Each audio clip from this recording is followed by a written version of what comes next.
දැන් ඔයාව එළියට ගන්න බෑ හෙඩ්විග්. ඉස්කෝලෙන් පිටදී මැජික් වැඩ කරන්න තහනන්නේ. අනිත් එක අංකල් බර්නන්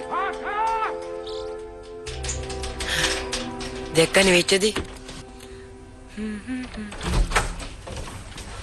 එයා තන ඉන්නවා. වෑනන් මම ආයෙත් කියන්නේ අර කුරුල්ලගේ කරච්චලේ නවත්තලා දැම්මේ නැත්තම් ඔයාව ගෙදරින් එලවන්න දානවා. ඒත් එයාට කම්මැලි. පොඩි වෙලාවකට හරි එළියට දාන්න පුළුවන්ද? අඩු ගානේ පැයකට. එතකොට ඔයාගේ යාළුවන්ට පණිවිඩය වන්න පුළුවන් මේ කුරුල්ලාතේ. ඒව කොහෙද මාත් එක්ක? එයාලා මට කිසිම පණිවිඩයක් එව්වේ නැහැ. ඒ වගේම මම යවුවෙත් නැහැ. ඇත්තමයි.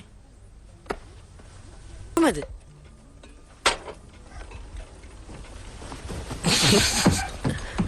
මොකද උනේ? ගණන් ගන්න එපා. කවුරු හරි ආවම යාහුම තමයි. වෙලාවකට මට එපා වෙනවා. සුබෝදෑසනක් හැමෝටම. සුබෝදෑසනක් තාත්තේ. කදිම රාත්‍රියක්. වැටලීම් 9ක්ම කළා. 9ක්. වැටලීම්? තාත්තා වැඩ කරන්නේ මායා අමාත්‍යාංශේ. එයා තමයි සාමාන්‍ය මිනිස්සු ගැන බාර වෙන්නේ. සාමාන්‍ය මිනිස්සුන්ට එයා කැමති. එයාලා හරි අමුතුයිලු. හරිම මහන්සි. මෙයා කවුද මේ? ඔව් සමාවෙන්න. මගේ නම හැරි. හැරි පොටර්. ඔය ඇත්තමද? හරි පුදුමයි. ෂා. රොන් ඔයාගෙන හැම දෙයක්ම අපිට කිව්වා. එයා කොයි වෙලාවෙද ගියේ? අද උදේ. ඔයාගේ පුතාලා අර මැජික් කාර් එකත් අරගෙන ඊයරා හොරෙන්ම ගිහිල්ලා මෙයාව බේරගෙන ආවලු. ඔය ඇත්තමද? ඔයාලා කොහොමද ඒකෙන් මං කිව්වේ ඒක ඇත්තටම බොහොම වැරදි වැඩක් ළමයිනේ. බොහොම වැරදි වැඩක්.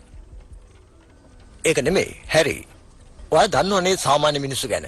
එහෙනම් ඔයා මට කියන්න රබර් තාරාව වතුරේ පාවෙන්නේ කොහොමද?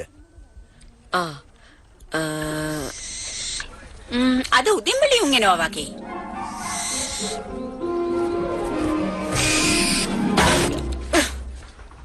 පර්සි වගේ හිලේ කරන් එන්න. එරෝල් එයා නම් කවදාවත් ඉගෙන ගන්නේ.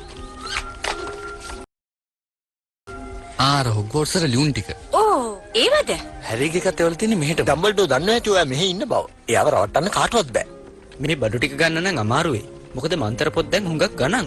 කොහොම හරි ගමු. මේ ඔක්කොම ගන්න නම් යන්නුනේ එකම තැනකට. ඩයගොනලි. මෙහෙට එන්න හැරි. ඔයා ඉස්සෙල්ලම යන්න. ඒත් මීට කලින් හැරි මැජික් අලු පාවිච්චි කරලා නෑ අම්මේ. මැජික් අලු? එහෙනම් ඔයා ඉස්සෙල්ලා යන්න. එතකොට හැරිට බලා ගන්න පුළුවන් නේ. බලාගෙන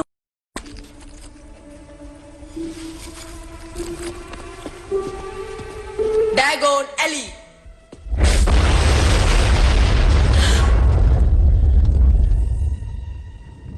දැක්කනේ දෙයක් නෑ. හරිම ලේසි. එන්න. එන්න.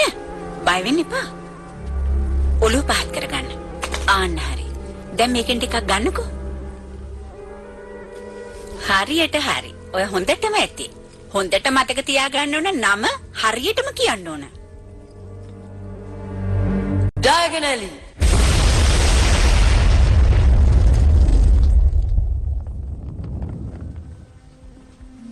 එයා මොකද කිව්වේ? ඩයගොනලි. එයාව හොයන්න වෙයි.